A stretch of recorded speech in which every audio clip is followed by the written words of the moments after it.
Welcome to Academic Gain Tutorials. In this video, we will discuss about the Dividend Capital Requirement Calculator for $500 monthly income. This simple step-by-step guide will help you estimate how much capital you may need to generate $500 per month from dividends, and it will also show why dividend yield, diversification, and safety all matter in the calculation. First, set the income goal clearly. In this example, the target is $500 per month in dividend income. When we convert that monthly goal into an annual income goal, we simply multiply 500 by 12. As a result, the annual dividend income target becomes $6,000. This annual number is very important because it becomes the main input for the calculator. Next, use the basic formula. Required capital equals annual dividend income goal divided by dividend yield. In other words, once you know how much annual dividend income you want, you divide that amount by the expected dividend yield of your portfolio. This gives you a rough estimate of how much total invested capital may be required to reach the goal. Then, estimate the capital needed at different dividend yields. For example, if the average dividend yield is 3%, the approximate capital required is $200,000. On the other hand, if the yield is 4%, the estimated capital falls to $150,000. Likewise, at a 5% yield, the capital required becomes $120,000.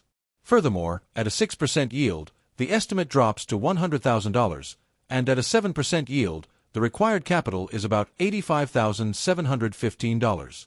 So, higher yields reduce the amount of capital needed, although higher yield should never be the only factor in decision-making. Now, let's look at a simple example. If the annual income goal is $6,000 and the chosen dividend yield is 5%, the calculation becomes 6,000 divided by 0.05. Therefore, the result is $120,000. That means an investor may need around $120,000 invested at a 5% average yield to aim for $500 per month in dividend income. After that, choose the right dividend mix. Instead of depending on only one stock or one sector, a diversified portfolio can help reduce concentration risk. For instance, one possible mix may include 40% dividend stocks, 25% REITs, 20% dividend ETFs, and 15% utilities or defensive stocks. This is only an example, but it shows how spreading investments across different income-producing assets may improve balance and reduce risk. At the same time, always check dividend safety. A high yield may look attractive, but safety matters just as much as income. Therefore, investors should review whether the company has a sustainable payout ratio, strong cash flow, stable earnings, a good dividend growth history, and reasonable debt levels. These factors help determine whether the dividend may continue over time. In addition, account for real-world factors. Taxes may reduce the net dividend income you actually keep. Likewise, yields can change over time as stock prices and dividend payments move up or down. Also, dividends are not guaranteed, so investors should keep a margin of safety in their calculations. Moreover, reinvesting dividends may help speed up portfolio growth and increase future income through compounding. Then, follow a simple action plan. Start by setting the income goal. After that, pick a reasonable target yield. Next, calculate the required capital using the formula. Then, build a diversified portfolio based on your risk tolerance and investment strategy.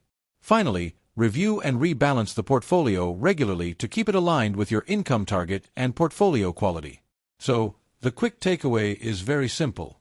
If your goal is $500 per month, your annual target is $6,000. If your portfolio yields 5%, you may need about $120,000 invested.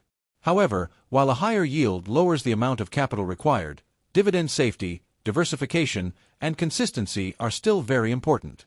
Overall, this calculator is a helpful planning tool for dividend investors because it shows the relationship between income goals, portfolio yield, and required capital. However, it should be used as an estimate, not as a guarantee. This content is for educational purposes only and not financial advice. Dividend payments are not guaranteed, and investments carry risk.